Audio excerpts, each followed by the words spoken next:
गुरु जी को मन ही मन प्रणाम करते हुए आज की हम यह क्लास शुरू करते हैं। पिछले चैप्टर में हमने देखा था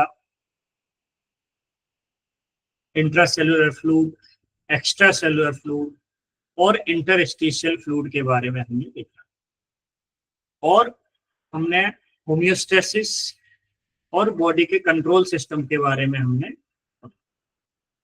इन चीजों को हमने विस्तार से समझा।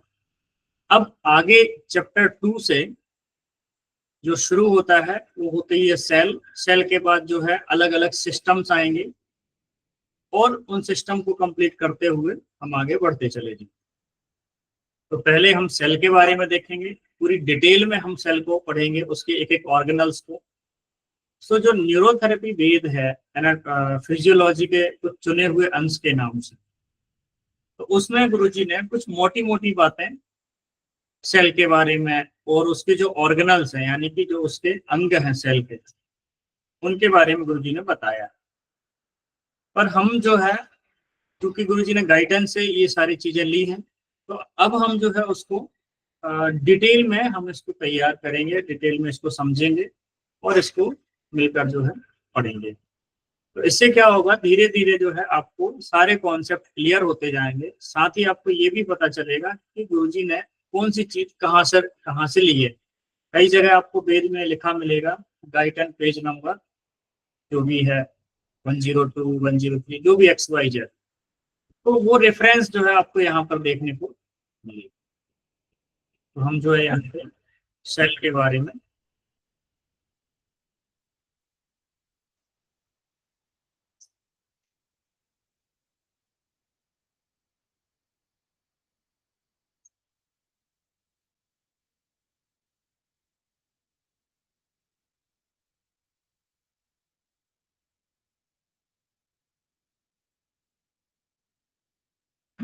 ये गाइडेंस का चैप्टर 2 है।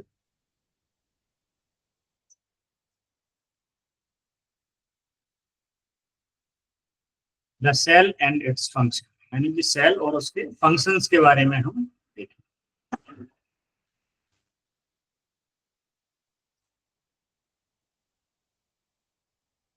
शुरू करते हैं।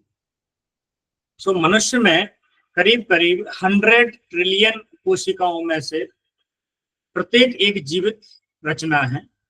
सो जो 100 ट्रिलियन कोशिकाएं हैं एक मनुष्य के अंदर, इतनी कोशिकाएं होती हैं और जो हर एक जो रचना होती है वो जीवित होती है, जो कि कई महीनों या कई वर्षों तक जीवित रह सकती है, बशर्ते कि उसके आसपास के फ्लूइड में उचित पोषक तत्व मौजूद।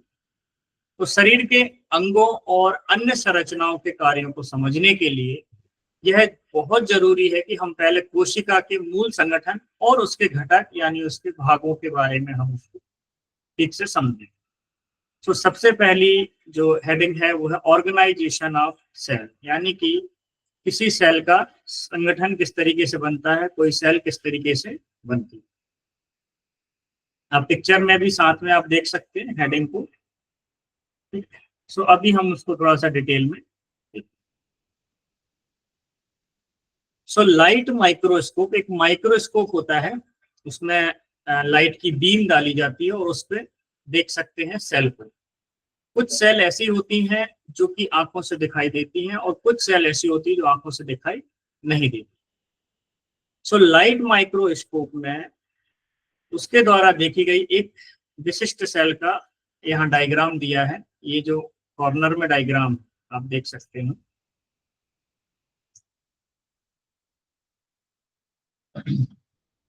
ये डायग्राम है। तो जब इसको डायग्राम में देखा गया तो सेल इस तरीके से दिखती है माइक्रोस्कोप में देखने के बाद।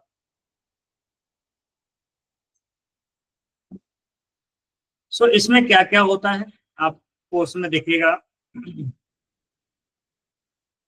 सेल के अंदर यहाँ पर हम देख पा रहे हैं, एक है सेल मेम्ब्रेन। आप ये देखिए आउटर लेयर जो है ये सेल मेम्ब्रेन कहलाती है। आप ये अपने दिमाग में एक पिक्चर बना के रखें कि यहाँ पर हम जो है शरीर की सबसे छोटी यूनिट जिससे हमारा शरीर का निर्माण होता है और पूरा शरीर इससे बनता है, तो ये हम सबसे छोटी यूनिट यानी कि हम सेल के बारे में पढ़ रहे हैं, तो ये चीज हमेशा ध्यान रखें। सो ये बहुत डीप नॉलेज होने वाला है, तो इसको बहुत ध्यान से पढ़ेंगे तो चीजें इजीली समझ में आएंगी। तो जब किसी माइक्रोस्कोप से, लाइट माइक्रोस्कोप से देखा गया कि सेल किस तरीके की होती है, तो सेल कुछ इस तरह की दिखी, जिसमें ये जो आउटर लेयर है इसको सेल मेम्ब्रेन बोला जाता है। ठीक, इस सेल मेम्ब्रेन के अंदर न्यूक्लियस होता है।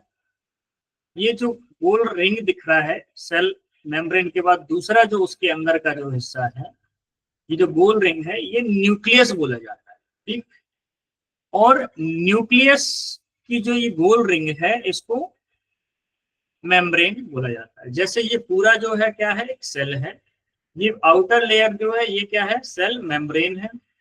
इसी तरह से ये न्यूक्लियस है, न्यूक्लियस की जो लेयर है, आउटर लेयर है, वो सेल मेम्ब्रेन कहलाएगी। ठीक, और फिर ये इसके अंदर, न्यूक्लियस के अंदर जो फ्लूइड भरा है, देखिए न्यूक्लियस के अंदर भी फ्लूइड है और न्यूक्लियस के बाहर भी फ्लूइड है। फ्लूइड मतलब एक तरल पदार्थ, ठीक, जिसमें बहुत सारी चीजें घुली रहती हैं। तो ये जो न्यूक्लियस है, इसके अंदर जो फ्लूइड भरा रहता है उसको बोला जाता है न्यूक्लियोप्लाज्म। प्लाज्म मतलब आपने एक शब्द सुना होगा, ब्लड प्लाज्मा। ठीक, तो उसी तरह से ये न्यूक्लियोप्लाज्म होता है, एक तरह का द्रव्य है, एक तरह का फ्लूइड है, उसको प्लाज्मा बोला जाता है। जब बॉडी की भाषा में जब फ्लूइड की बात आती है तो वहां पर प्लाज्मा शब्द का यूज किया जाता है या बॉडी फ्लूइड का यूज किया जाता है। ठीक है, तो यहाँ जब हम सेल के बारे में पढ़ रहे हैं तो यहाँ पर जो फ्लूइड का नाम होगा या जो यहाँ बोला जाएगा वो होगा यहाँ पर, जैसे सेल के अंदर जो फ्लूइड है उसको साइटोप्लाज्म बोला जाता है, और न्यूक्लियस के अंदर जो फ्लूइड है उसको क्या बोला जाता है, न्यूक्लियोप्लाज्म। ठीक, और इसके अंदर, इस फ्लूइड के अंदर एक और रचना है, जैसे न्यूक्लियोलस बोला जाता है, जिसमें कि डीएनए वगैरह रहते हैं। तो ये इस तरीके का एक स्ट्रक्चर जो है एक माइक्रोस्कोप से देखने के बाद मिलता है।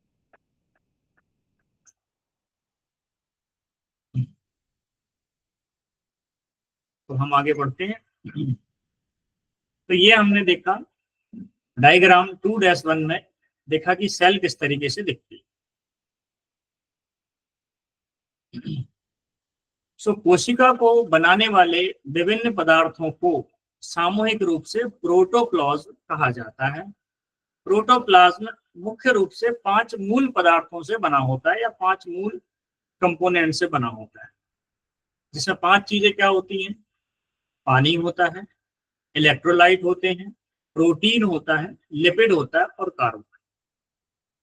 फिर से ध्यान दीजिए, ये जो पिक्चर में आप डायग्राम देख रहे हैं, इस डायग्राम के अंदर, सेल के अंदर जो है, ये जो साइटोप्लाज्म है और ये पूरी सेल है, तो सेल का बनना और साइटोप्लाज्म का, ये पूरा अगर हम ओवरव्यू देखें तो ये पूरी जो रचना है ये 5 चीजों से मिलकर बनी होती है। वो 5 चीजें क्या होती हैं, पानी हो गया,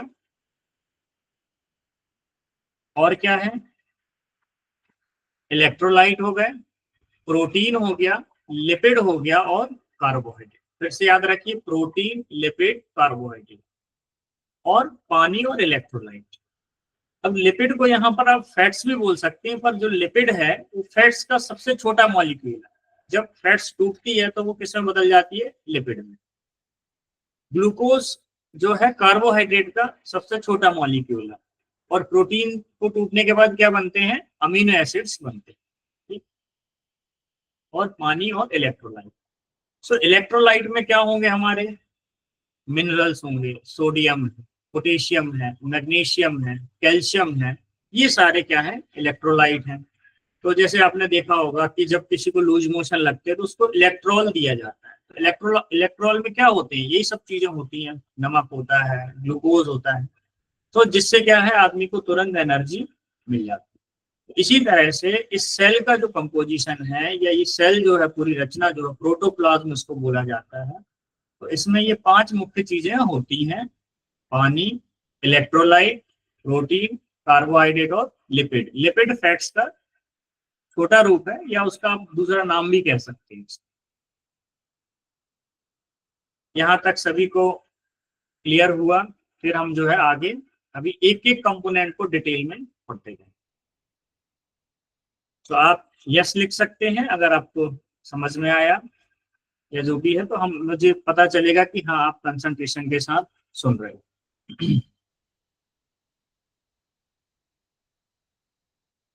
चलिए अब हम आगे बढ़ते हैं।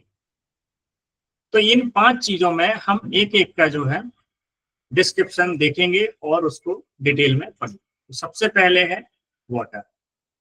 किसी का भी अगर कोई क्वेश्चन है या उसको प्रॉपर आवाज नहीं आ रही तो वो लेफ्ट होके दोबारा फिर ज्वाइन कर सकता है। क्वेश्चन जो है हम लास्ट में लेंगे, तो अभी आप चाहें तो लिख के रख सकते हैं।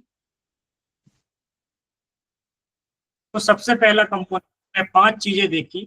5 चीजों में वाटर, मिनरल्स या इलेक्ट्रोलाइट्स आते हैं, प्रोटीन, फैट्स, ठीक है, और कार्बोहाइड्रेट। अब इनके बारे में हम देखते हैं कि सेल का जो प्रोटोप्लाज्म है उसमें किसकी मात्रा कितनी होती है।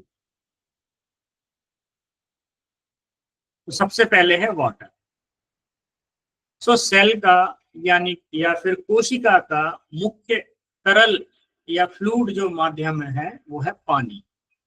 तो पानी जो है,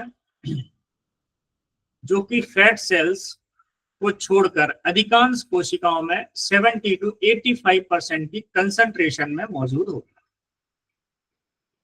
फैट सेल्स में क्या भरा रहेगा? फैट्स भरा रहेगा। ठीक। तो फैट सेल को छोड़कर बाकी सभी सेल्स में अगर देखा जाए तो पानी की मात्रा जो है सेल के अंदर करीब 70 to 85% जो है सेल के अंदर पानी होता है। अगर इसकी मात्रा 70 to 85% से कम जाएगी, अगर कम होगी तो सेल के अंदर एक तरह का गाढ़ापन आ जाएगा, ड्राइनेस आनी शुरू होगी। तो जब सेल के अंदर वाटर की वैल्यू जो है या फ्लूइड की वैल्यू 70 to 85% होनी चाहिए या इतना होता है, तो हमारी डाइट में भी 70 to 85% पानी हमें बराबर लेते रहना है, क्योंकि इसी से ही बॉडी को फ्लूइड कहाँ से मिलेगा। आप सोचें कि हमारी हर एक सेल को फ्लूइड कहाँ से मिलेगा, वाटर कहाँ से मिलेगा, जो हम कंज्यूम करेंगे। अगर हम वो वाटर लेंगे ही नहीं तो सेल के अंदर जो 70 to 85% तक जो वाटर है, 80% तक वाटर है, वो कम हो जाएगा, वो ड्राइनेस आ जाएगी। सो इसीलिए जो है हमारी डाइट के हिस्से में भी पानी पर्याप्त होना जरूरी है। तो हमारी हर सेल जो है प्रॉपर हाइड्रेट रहेगी और प्रॉपर तरीके से काम करेगी।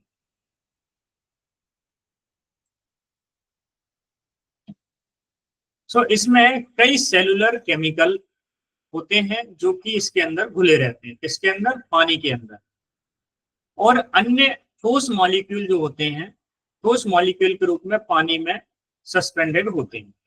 सो केमिकल रिएक्शन के लिए जो है घुले हुए रसायनों के बीच या सस्पेंडेड पार्टिकल जो होते हैं वो मेम्ब्रेन की सतह पर होते हैं। तो इस तरीके से ये पानी के अंदर घूमते रहते हैं बहुत सारे जो कण हैं या उन्हें मॉलिक्यूल्स बोलें, ठीक है। और केमिकल रिएक्शन के लिए जो जरूरी चीजें हैं या जरूरी मॉलिक्यूल्स हैं वो सब इसके अंदर घुले होते हैं, पर उनका अलग अलग जगह पे, कोई जो है मेम्ब्रेन के नजदीक होता है, कोई मिडिल में होगा, इस तरीके से अलग अलग जगह पे ये चिपके हैं। तो ये हो गया हमारा पहला कंपोजिशन, पानी, जिससे कि हमारी सेल बनती है। और ये सेल का जो है करीब करीब 70 to 85% सेल के अंदर मौजूद। दूसरा है इलेक्ट्रोलाइट या फिर आयंस। ठीक।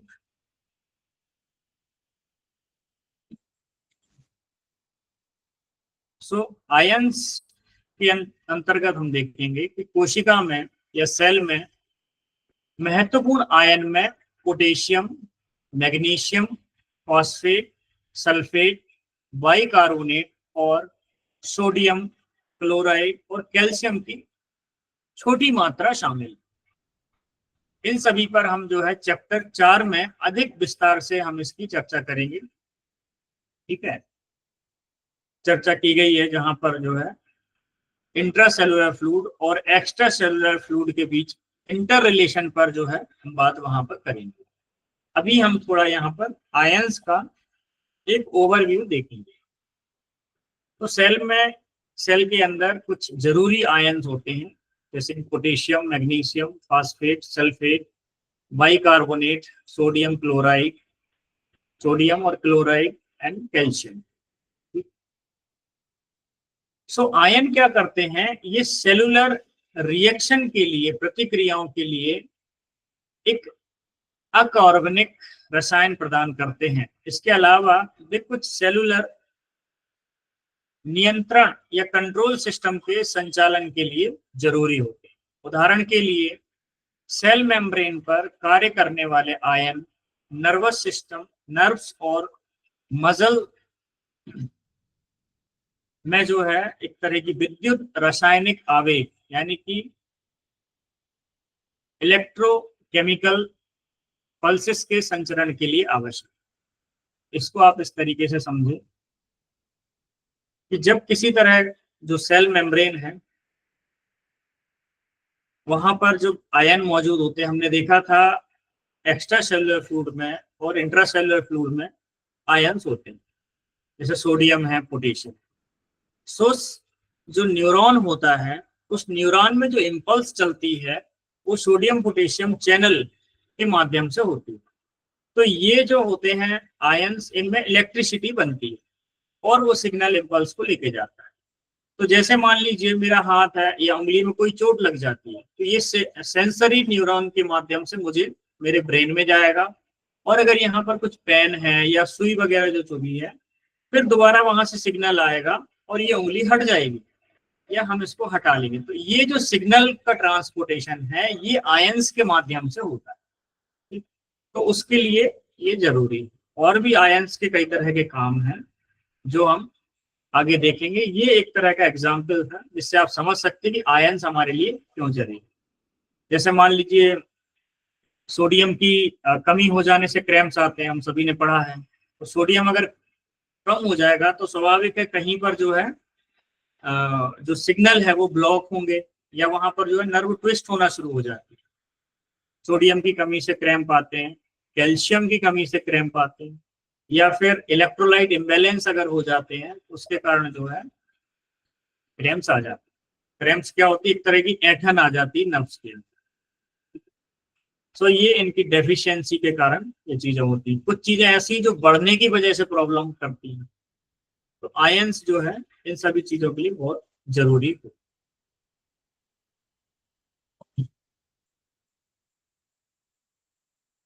अगला कंपोजिशन हम देखेंगे प्रोटीन। अभी हम एक मोटा मोटा ओवरव्यू देख रहे हैं, फिर हम प्रोटीन, कार्बोहाइड्रेट, इनकी और ज्यादा डिटेल में जाएंगे। सो प्रोटीन जो है पानी के बाद अधिकांश सेल्स में सबसे ज्यादा मात्रा में पाए जाने वाला अगर कोई पदार्थ है तो वह है प्रोटीन, जो कि सामान्य रूप से सेल मास का, यानी कि सेल के अंदर देखा जाए तो उसका जो द्रव्यमान रहता है, उसका मास रहता है, तो सेल मास का 10 से 20% होती है। ये एक बहुत जरूरी चीज है, इसको ध्यान रखिए। तो हमारी सेल को काम करने के लिए जो प्रोटीन है वो पूरे सेल का 10 से 20% होते हैं। ठीक, इन्हें दो प्रकारों में विभाजित किया गया, यानी दो तरह के प्रोटीन होते हैं।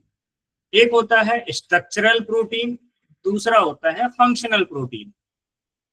फॉर एग्जाम्पल, एक तरह का जो प्रोटीन है वो सेल को एक शेप देगा, गोल होनी है, चपटी होनी है, लंबी होनी है, किस तरीके की सेल रहेगी, उसका एक शेप डिजाइन करता है उसका। ठीक, तो उसका जो काम है वो स्ट्रक्चरल प्रोटीन ऐसा काम करेगा। दूसरा है फंक्शनल प्रोटीन, जो सेल के अंदर किसी तरह का फंक्शन है, उस फंक्शन से रिलेटेड काम जो है फंक्शनल प्रोटीन करेगा। तो ये दो तरह के सेल के अंदर प्रोटीन होते हैं, structural protein and functional. So structural protein मुख्य रूप से इसके लॉन्ग फिलामेंट होते हैं, ये लंबे तंतुओं के जैसा होता है। ठीक, इसके फिलामेंट लंबे होते हैं के रूप में ये कोशिका में मौजूद होते हैं, सेल के अंदर मौजूद होते हैं, जो कई अलग अलग प्रोटीन अणुओं के पॉलीमर होते हैं। सो इस तरह के इंट्रासेलुलर फिलामेंट्स जो है का एक प्रमुख उपयोग जो है माइक्रोट्यूब्यूल्स का निर्माण करना है, जो सीलिया, नर्व्स, एक्सॉन और mitosing cells and tangled mass of thin filament tubule. तो इससे क्या करते हैं, ये सीलिया हो गया और ये सब जो है मिलके सेल को एक तरह का साइटोस्केलेटल प्रदान करते हैं। जैसे हमारा बॉडी में स्केलेटल सिस्टम है, जिससे हम जब हम खड़े होते हैं तो हमारे एक स्ट्रक्चर होता है, 2 हाथ हैं, पैर हैं, हम खड़े, एक तरह का स्ट्रक्चर होता है। तो जो आप ये बॉडी देख रहे हैं, यही सेम बॉडी एक सेल के अंदर उसका ब्लूप्रिंट है। आप ये समझ के चलें, तो सेल के अंदर भी वही सब चीजें होती है जो आप बड़े होने के बाद एक वयस्क मनुष्य देखता है। तो सेल के अंदर जो स्ट्रक्चरल प्रोटीन है वो सेल को एक स्ट्रक्चर देता है, और वो जो फिलामेंट्स हैं वो उसका पार्ट होते हैं, और वो उसके क्या कहलाते हैं, एक तरह से साइटोस्केलेटल, यानी सेल क्या जो साइटोस्केलेटल सिस्टम बन जाता है। तो इसमें क्या क्या आते हैं साइटोस्केलेटल में, कौन कौन सी चीजें मिलके बनाती हैं? तो इसमें है सीलिया है, नर्व के एक्सॉन्स है, ठीक, फिर मिटोजिंग सेल्स हैं जो सेल एक दूसरे को डिवाइड होती हैं, entangled mass of thin filament, तो उसमें ट्यूब्यूल्स हैं। जब हम सेल के और ऑर्गेनल्स के बारे में पढ़ेंगे तो वहां पर ट्यूब्यूल्स आएंगे, उसके हम बारे में हम जो है डिटेल में। तो ये क्या करते हैं, एक तरह से साइटोस्केलेटल प्रदान करते हैं, जो कि साइटोप्लाज्म और न्यूक्लियोप्लाज्म के हिस्सों को उनके संबंधित कंपार्टमेंट में एक साथ रखते। कुछ चीजों को फिक्स रखा जाता है कि जैसे न्यूक्लियस है, या फिर आप यहाँ पिक्चर में देखिए, साइटोस्केलेटल की वजह से ही ये न्यूक्लियस सेंटर में होगा, और ये जो है सेपरेट फ्लूइड रहेगा, न्यूक्लियोप्लाज्म का फ्लूइड अलग रहेगा और साइटोप्लाज्म का फ्लूइड अलग रहेगा। सो ये एक साइटोस्केलेटल सिस्टम के कारण इसके अंदर जो फिलामेंट्स रहते हैं उनकी वजह से जो है सेल के अंदर एक स्ट्रक्चर डेवलप होता है।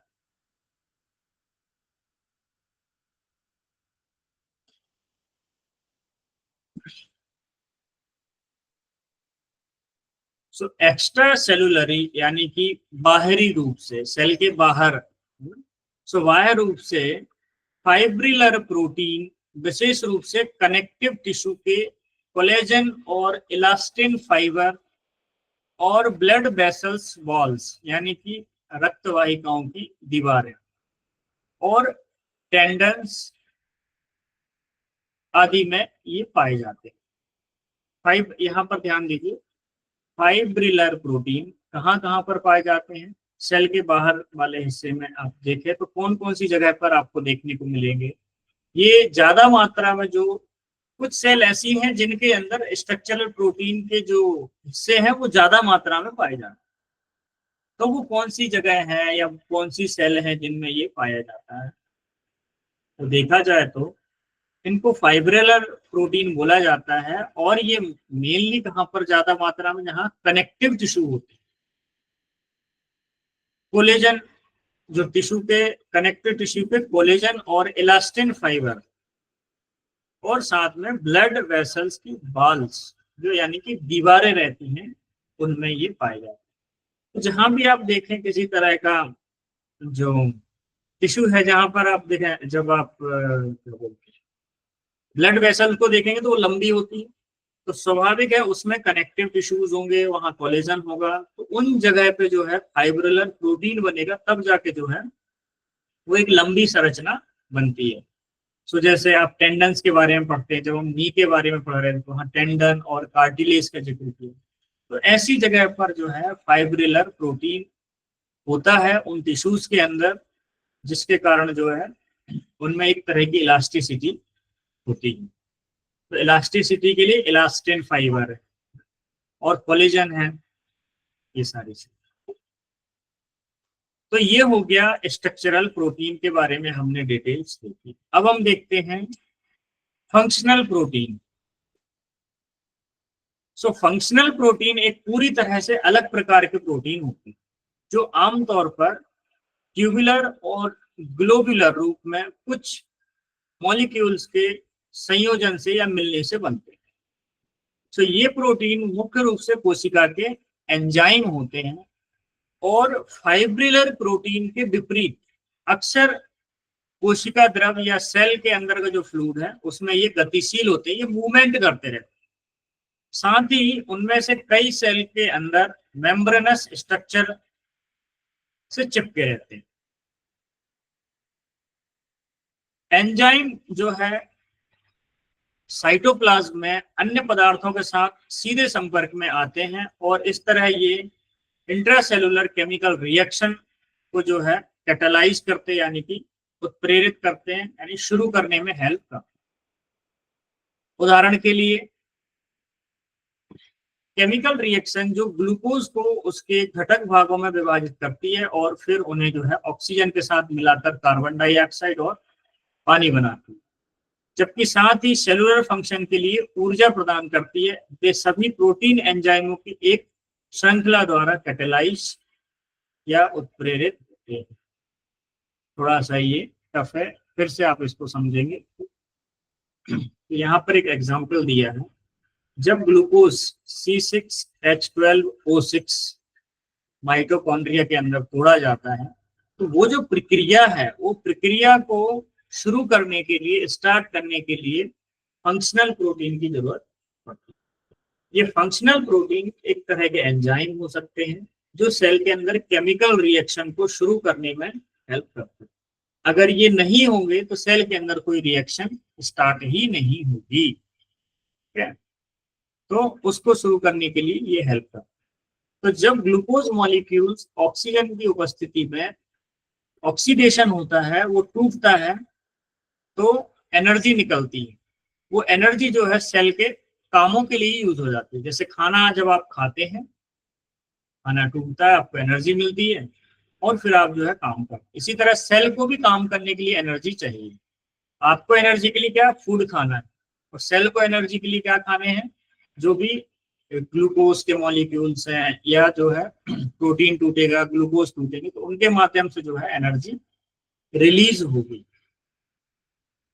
तो उस प्रक्रिया को शुरू कराने के लिए फंक्शनल प्रोटीन की आवश्यकता होती है।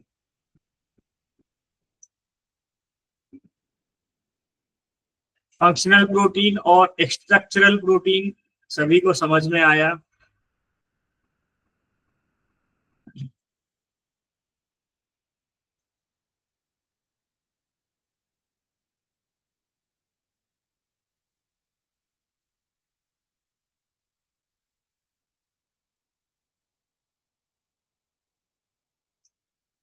आप यस लिख सकते हैं, और अगर नहीं आया समझ में तो मैं समझ में अगर अच्छे से आ जाएगा तो मैं बीच में आपसे पूछ भी सकता हूँ।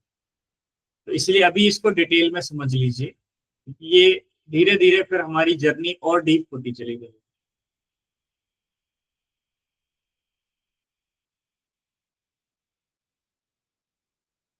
ठीक है, सो आगे बढ़ें।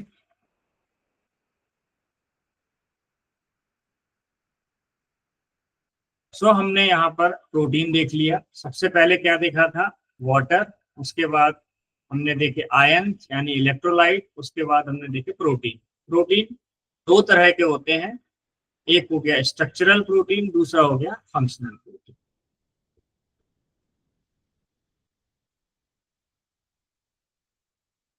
ओके, तो रिपीट करता हूँ फिर से, थोड़ा सा आप समझ लीजिए।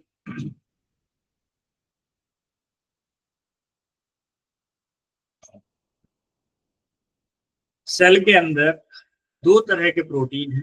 इनकी, जैसे हमने वाटर देखा, तो वाटर कितना था, 70 to 80% तक वाटर सेल के अंदर होता है। फिर कुछ मात्रा में आयन होते हैं जो सेल के अंदर भी होते हैं और सेल के बाहर भी होते हैं। ये एक तरह के सिग्नल के लिए या केमिकल रिएक्शन के लिए जरूरी है। तीसरा हमने देखा प्रोटीन। प्रोटीन दो तरह के होते हैं, एक होता है स्ट्रक्चरल प्रोटीन, दूसरा होता है functional protein. Structural protein cell को एक तरह का स्ट्रक्चर देता है, और फंक्शनल प्रोटीन जो है सेल के अंदर होने वाली रासायनिक क्रियाओं के लिए जो है एक तरह से उत्प्रेरक का काम करता है या उनको एक्टिवेट करने का काम करता है। ये सेल के अंदर एक खास तरह के एंजाइमों के रूप में ये कार्य करते हैं। तो ये हो गए फंक्शनल, और उसका एग्जाम्पल हमने देखा कि जैसे ग्लूकोज का टूटना और टूटने के बाद उससे एनर्जी निकलना, तो ये एक फंक्शनल प्रोटीन का उदाहरण है। अगर फंक्शनल प्रोटीन नहीं होंगे तो ये प्रक्रिया स्टार्ट नहीं होगी, और स्टार्ट नहीं होगी तो सेल को एनर्जी नहीं होगी।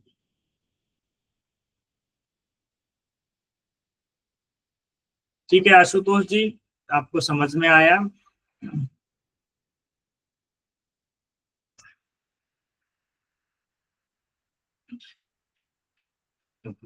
चलिए अब हम आगे बढ़ते हैं। नेक्स्ट है लिपिड।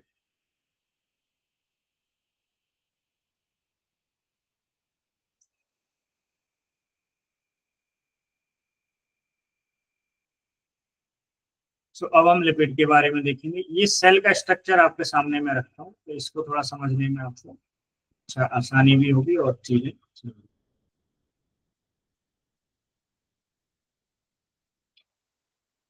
तो इसमें आप पिक्चर में देखिए, हम अभी लिपिड के बारे में पढ़ने से पहले जो मैं बात कर रहा था इसकी, ये देखिए माइक्रोफिलामेंट, जहां मेरा कर्सर है वहां ध्यान दीजिए, ये माइक्रोफिलामेंट है, ठीक? जो ब्लैक कलर में दिख रहा है,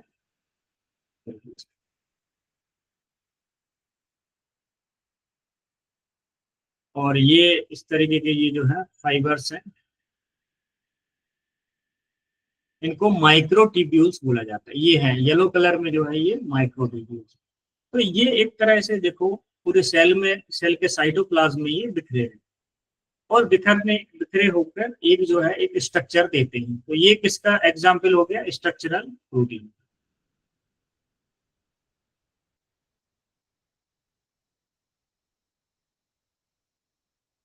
माइक्रोफिलामेंट, ट्यूब्यूल्स। चलिए अब हम जो है लिपिड के बारे में देखेंगे।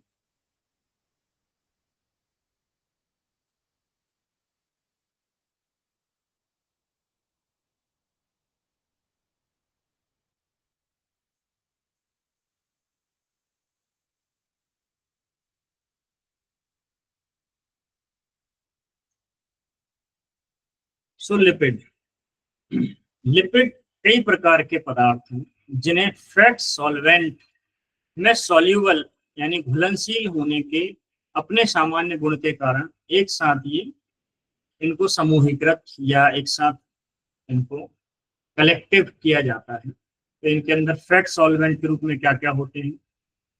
सो लिपिड जो है सेल के अंदर बहुत इंपॉर्टेंट चीज है। इससे बहुत सारी चीजें, खासकर जो सेल मेम्ब्रेन है वो इससे बनती है। सो विशेष रूप से इम्पोर्टेंट लिपिड जो है उसमें है फॉस्फोलिपिड एंड कोलेस्ट्रॉल। सो महत्वपूर्ण लिपिड है फॉस्फोलिपिड और कोलेस्ट्रॉल है, जो कि टोटल सेल मास का केवल लगभग 2% ये होते हैं। तो हमने देखा 70 से 80% तक जो है, या 85% तक मान के चले वाटर, उसके बाद 10 से 20% तक जो है प्रोटीन, और 2% क्या है? फॉस्फोलिपिड या लिपिड। तो लिपिड के अंदर जो दो महत्वपूर्ण चीजें हैं वो होती हैं फॉस्फोलिपिड और कोलेस्ट्रॉल। ये सेल का टोटल मास का 2%। सो फॉस्फोलिपिड और कोलेस्ट्रॉल का महत्व यह है कि ये मुख्य रूप से पानी में इनसॉल्युबल होते हैं। ये पानी में घुलनशील जो है नहीं होते, ये घुलते नहीं है पानी। तो जैसे मान लीजिए आप शरीर पे तेल लगा लीजिए, और तेल लगा के जो है आप किसी नदी में या पानी डालिए अपनी, तो पानी जो है आपकी स्किन से होते हुए नीचे गिर जाए, वो आपकी स्किन पे नहीं ठहरेगा।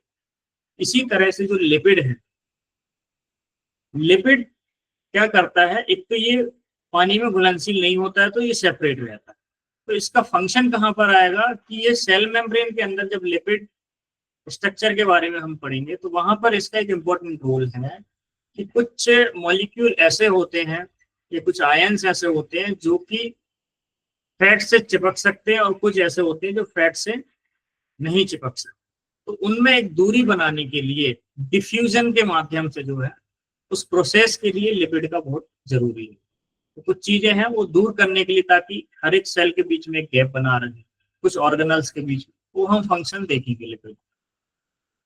तो मोटे तौर पे देखा जाए तो लिपिड में फॉस्फोलिपिड और कोलेस्ट्रॉल के रूप में इसके मेन पार्ट होते हैं, और ये 2% तक होते हैं सेल मास का 2% हिस्सा।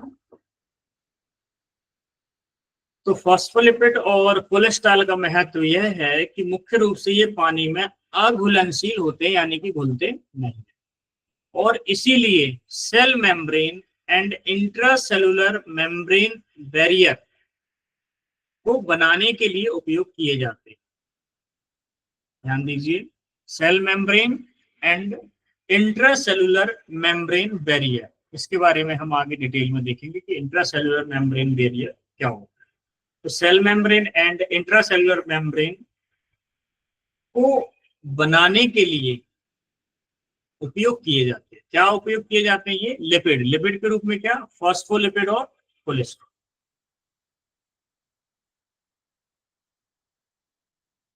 जो विभिन्न सेल कंपार्टमेंट्स को अलग करते हैं, जो सेल के अंदर अलग अलग हिस्से हैं उनको अलग करने का काम करते हैं। सो फॉस्फोलिपिड और कोलेस्ट्रॉल के अलावा कुछ कोशिकाओं में, यहाँ पर कुछ की बात हो रही है, सो फॉस्फोलिपिड और कोलेस्ट्रॉल के अलावा कुछ कोशिकाओं में बड़ी मात्रा में ट्राइग्लिसराइड होते हैं, जिन्हें न्यूट्रल फैट भी कहा जाता है। सो फैट सेल्स में ट्राइग्लिसराइड अक्सर सेल मास का 95% हिस्सा होता है। ध्यान दीजिए, थोड़ा सा कंफ्यूजन है या कंफ्यूजन लग सकता है आपको। तो शरीर की जो नॉर्मल सेल्स हैं उनमें 2% तक लिपिड पाए जाते हैं। वो किस रूप में पाए जाते हैं? वो फॉस्फोलिपिड और कोलेस्ट्रॉल। लेकिन जब फैट सेल की बात होती है, फैट सेल कहाँ कहाँ पर होते हैं? जैसे आपके नाभि के चारों तरफ देखेंगे, हिप्स में देखेंगे, अलग अलग जगह पे जो है कुछ ज्यादा मात्रा में जहाँ पर फैट सेल पाई जाती है, तो उन फैट सेल में ट्राइग्लिसराइड की मात्रा 95% तक होती है। तो ज्यादा अगर फैट का कंजम्पशन होता है और ट्राइग्लिसराइड आपके बढ़ते हैं, तो उससे क्या होगा? फैट सेल्स के अंदर ट्राइग्लिसराइड बढ़ जाते हैं, और यही ट्राइग्लिसराइड अगर हमारी आर्टरी में जाके फंस जाते हैं या कहीं पे प्लेक के रूप में जम जाती है, तो वो जो है फिर उस रास्ते को ब्लॉक कर देता है, जिससे हेमरेज है या खून की कमी के कारण इंफार्क्ट जैसी बीमारियां हो जाती हैं। ठीक, तो फैट सेल्स में ट्राइग्लिसराइड अक्सर सेल मास का 95% हिस्सा होता है। इन सेल्स में स्टोर्ड फैट शरीर के ऊर्जा देने वाले पोषक तत्वों का मुख्य भंडार है, जिसे बाद में डिसोल्यूटेड किया जाता है और शरीर में जहां भी जरूरत हो ऊर्जा प्रदान करने के लिए इस्तेमाल किया जाता है।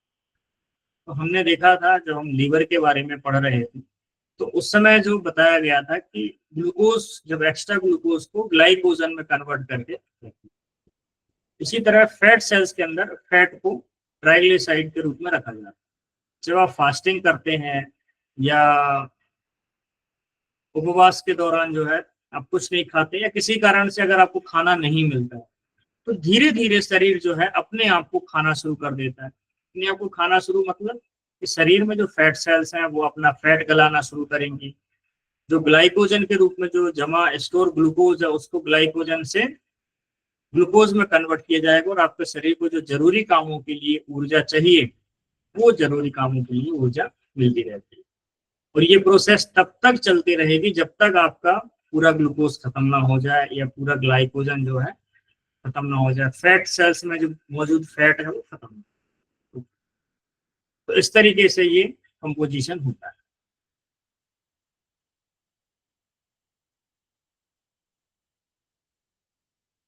अब नेक्स्ट है, हमने प्रोटीन देख लिया, लिपिड देख लिया, आयन देख लिए और वाटर देख लिया। नेक्स्ट है कार्बोहाइड्रेट।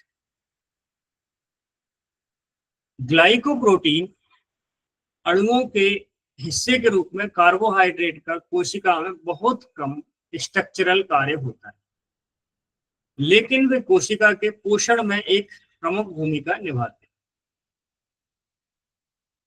हैं। अधिकांश जो मानव सेल्स होती है उसमें कार्बोहाइड्रेट का बड़ा भंडार नहीं रखती है। आमतौर पर यह मात्रा उनके टोटल मास का लगभग 1% होती है, लेकिन मसल सेल्स में, मांसपेशियों की कोशिकाओं में यह 3% तक बढ़ जाती है और कभी कभी यह लीवर कोशिकाओं में 6% तक हो जाती है। तो हालांकि घुले हुए ग्लूकोज के रूप में कार्बोहाइड्रेट हमेशा आसपास के एक्स्ट्रा सेलुलर फ्लूइड में मौजूद रहता है, ताकि जब भी कोशिका को जरूरत पड़े तो वहां से जो है ले लेती है। इसके अलावा कार्बोहाइड्रेट की छोटी मात्रा ग्लाइकोजन के रूप में कोशिकाओं में संग्रहित होती है। तो जो ग्लूकोज का एक इनसॉल्युबल पॉलीमर है, क्या, ग्लाइकोजन, आघूलनशील बहुलक है, जिसे कोशिकाओं की ऊर्जा आवश्यकताओं की पूर्ति के लिए तेजी से डीपॉलीमराइज करके जो है उसका उपयोग किया जाता है। तो ये हो गया हमारा carbohydrate, lipid, protein, water and iron.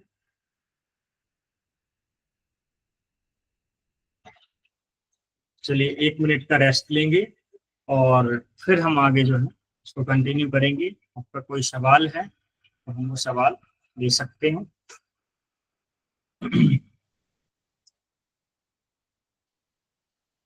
तो मैं आपसे पहले एक सवाल करता हूँ, आप बताएं जो है। तो हमारी सेल में सबसे ज्यादा जो है क्या पाया जाता है? तो मैं अनम्यूट मैंने कर दिया यहाँ से, अब माइक्रोफोन ऑन करके। Water, fluid water. फिर उसके बाद दूसरे नंबर पे क्या आता है?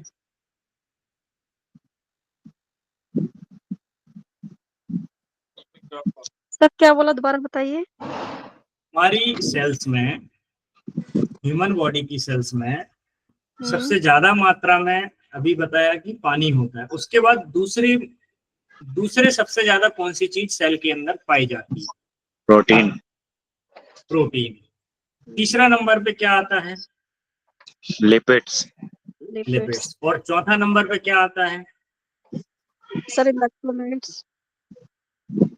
इलेक्ट्रोलाइट्स, ग्लूकोज, फिर इलेक्ट्रोलाइट्स। ठीक है, तो ये कंपोजिशन से हमें क्या समझ में आता है? ये वाटर इनटेक सबसे ज्यादा होना चाहिए, प्रॉपर होना चाहिए। उसके बाद उसी रेशो में बाकी चीजें। हाँ, प्रोटीन। हाँ बिल्कुल। पानी है, प्रोटीन है, उसके बाद लिपिड है, उसके बाद ग्लूकोज है। अब आप देखिए कि हमारी डाइट का हिस्सा जब आप देखेंगे या हमारा थाली देखेंगे, उसमें सबसे ज्यादा क्या है?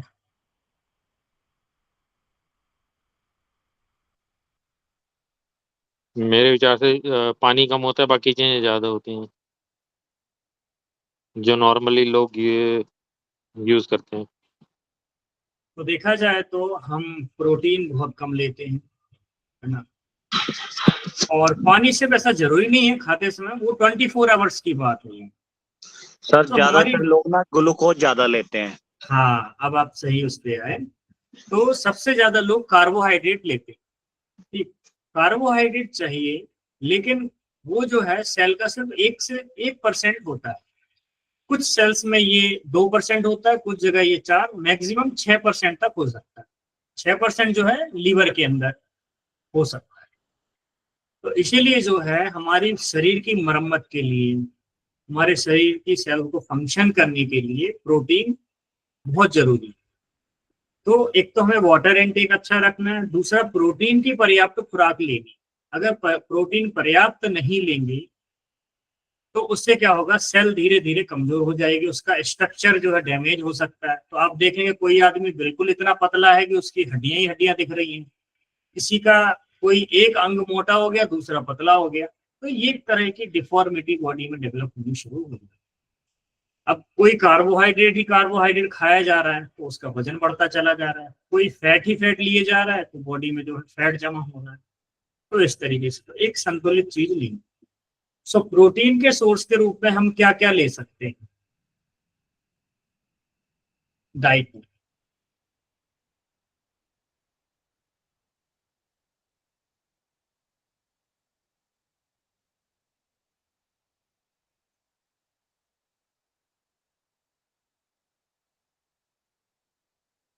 बताइए, प्रोटीन के सोर्स के रूप में हम क्या ले सकते हैं?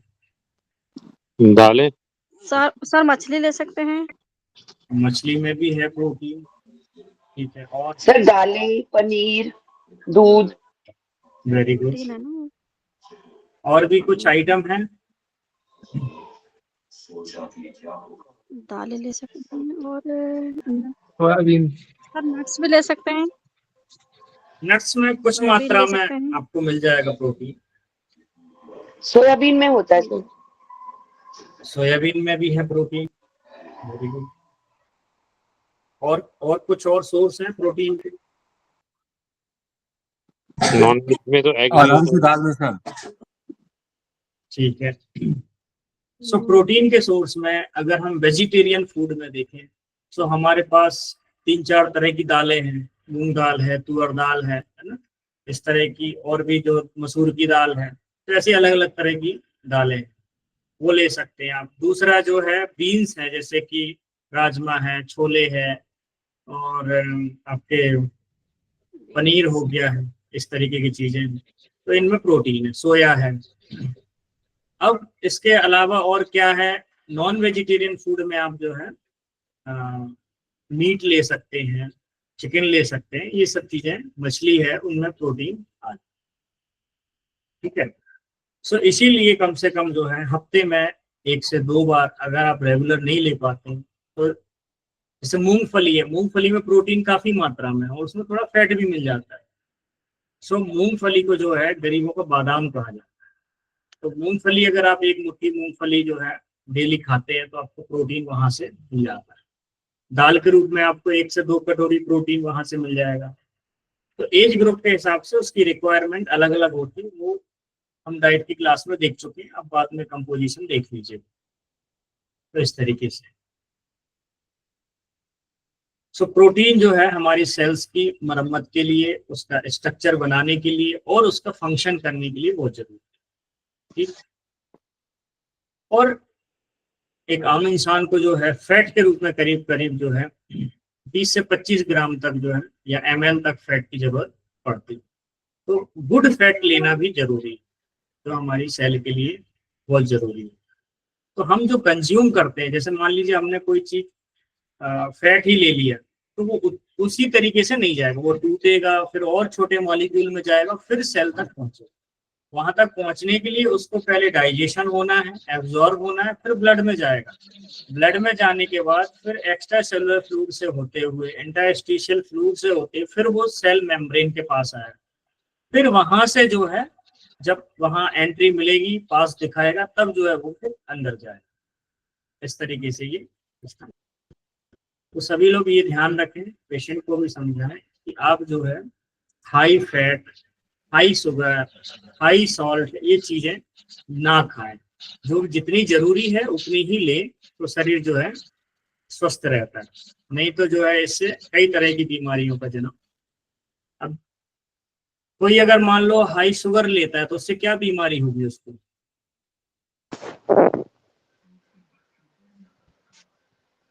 अगर कोई हाई शुगर ले रहा है तो क्या बीमारी होगी?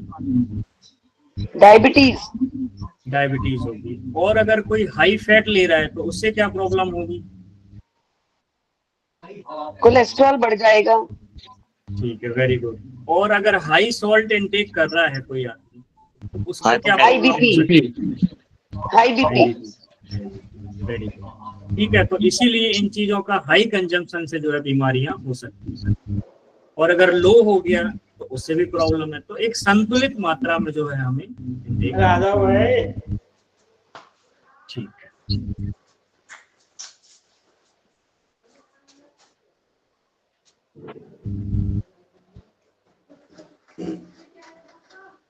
चलिए थोड़ा सा और हम देखेंगे 5 मिनट, फिर हम जो है इसको बाइंड अप करेंगे।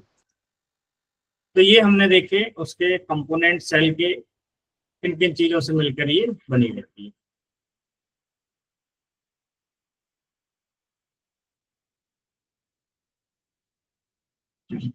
इसके बाद जो है अब जो टॉपिक आता है वो है physical structure of the cell. तो सेल का जो बाहरी स्ट्रक्चर है उसके बारे में हम देखेंगे। यहाँ पर हेडिंग है ये कॉर्नर में, फिजिकल स्ट्रक्चर, यानी कि जो बाहरी मेम्ब्रेन है ये उसका फिजिकल स्ट्रक्चर है। ये जो सेल मेम्ब्रेन है ना, इसके बारे में हम जो है अभी डिटेल में थोड़ा सा देखेंगे। ये डायग्राम है 2-2, यानी चैप्टर 2 का सेकेंड डायग्राम। तो फिजिकल स्ट्रक्चर कैसा होता है, क्या क्या चीजें होती है, वो हम इसमें देखेंगे। सेल केवल जो है तरल पदार्थ, एंजाइम और रसायनों का एक थैला या बैग नहीं है। इसमें अत्यधिक हाईली ऑर्गेनाइज्ड फिजिकल स्ट्रक्चर मौजूद होते हैं जिन्हें इंट्रासेलुलर ऑर्गेनल कहा जाता है। प्रत्येक ऑर्गेनल की एक फिजिकल नेचर होती है जो कि कोशिका कार्य के लिए कोशिका के केमिकल कॉन्स्टिट्यूएंट्स यानी रासायनिक घटकों जितनी ही महत्वपूर्ण है। यहाँ पर थोड़ा सा फिर से इसको समझिए, थोड़ा सा टफ है। कोशिका केवल जो है एक तरल पदार्थ का, रसायनों और एंजाइमों का कोई एक बैग नहीं, इसमें और भी चीजें होती हैं। वो क्या होती हैं? जो हाईली और ऑर्गेनाइज्ड फिजिकल स्ट्रक्चर। ये आप देखिए सेल के अंदर, देखिए अलग अलग स्ट्रक्चर आपको दिख रहा है। ये लाइसोसोम है, ये स्मूथ एंडोप्लाज्मिक रेटिकुलम है, ये रफ, जहां पर ये ब्लैक है ये रफ एंडोप्लाज्मिक रेटिकुलम है। यहाँ पर माइटोकॉन्ड्रिया है, ठीक। फिर सेक्रेटरी ग्रेन्यूल्स हैं, सेंट्रियोल है, गोल्गी एपैरेटस है। आप इनको देखेंगे तो सभी का एक स्ट्रक्चर है, देखने का एक उनका एक रूप है। तो उन सब का एक अलग अलग है। इन सबको क्या बोला जाता है? इन सबको बोला जाता है सेल ऑर्गेनल। इनको बोला जाता है सेल के अलग अलग ये ऑर्गेनल्स हैं। तो जैसे कि गोल्गी एपैरेटस है, लाइसोसोम है, राइबोसोम है, ठीक, माइटोकॉन्ड्रिया है, सेक्रेटरी वेसिकल्स हैं, सेक्रेटरी ग्रेन्यूल्स हैं। तो ये सब उसके कंपोनेंट हैं। तो सेल के अंदर सिर्फ फ्लूइड नहीं रहता, यह एक उसके अंदर मौजूद कई ऑर्गेनल्स भी इसके अंदर पाए जाते हैं जो कि सेल के एक स्ट्रक्चर, सेल को स्ट्रक्चर देते हैं। अगर मान लीजिए इस सेल के अंदर से ऑर्गेनल्स हम निकाल देते हैं, क्या होगा? सेल एकदम जो है जैसे किसी गुब्बारे के अंदर पानी भर दीजिए तो बस उस तरीके की रहेगी। लेकिन अगर सेल के अंदर ऑर्गेनल है तो वो एक स्ट्रक्चर देगी, वो ज्यादा जो है उसका एक फिजिकल स्ट्रक्चर डेवलप हो जाए, ठीक, वो एक पैक हो जाएगी। तो उसमें सिर्फ फ्लूइड नहीं है, उसके अंदर ये ऑर्गेनल्स पाए जाते हैं और ये ऑर्गेनल क्या करते हैं? सेल को एक स्ट्रक्चर प्रदान करते हैं।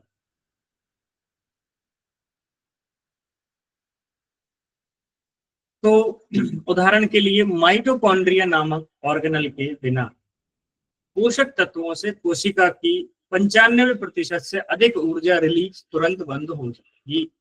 अगर सेल के अंदर माइटोकॉन्ड्रिया ना हो तो जो सेल के लिए 95% से अधिक ऊर्जा जो मिलती है काम के लिए, वो तुरंत बंद, ठीक। तो इसमें आप स्ट्रक्चर में देखें कहाँ पर है माइटोकॉन्ड्रिया, एक ये है और एक ये है। तो ये माइटोकॉन्ड्रिया सेल का क्या है? पावर हाउस है, जो उसकी सेल को एनर्जी सप्लाई करता है। शरीर इसको जब भी सेल को एनर्जी की जरूरत पड़ती है तो ये उसको एनर्जी दे देती है। सेल के अंदर जो एनर्जी है वो किसके फॉर्म में होती है? उसको एटीपी के फॉर्म में बोला जाता है, एडिनोसिन ट्राइफॉस्फेट। तो इसके बारे में हम आगे फिर डिटेल में। नेक्स्ट है फिजिकल स्ट्रक्चर, हमने देखा फिजिकल स्ट्रक्चर जो है इससे मिलकर बना होता है, ऑर्गेनल्स से मिलकर बना होता है। अब फिजिकल स्ट्रक्चर के रूप में एक एक कंपोनेंट को देखा जाएगा। अब हम और डीप इसमें जाएंगे। सबसे पहले हम पढ़ेंगे इसमें सेल मेम्ब्रेन के बारे में पढ़ेंगे, फिर उनके अलग अलग जो है सेल मेम्ब्रेन कैसे बनती है, उसमें क्या क्या होता है उसके बारे में देखेंगे, फिर आगे जो भी ऑर्गेनल्स आएंगे उनके बारे में हम पढ़ेंगे। तो आज के लिए बस इतना, फिर हम जो है अगले क्लास में यहाँ से सेल मेम्ब्रेन के बारे में डिटेल में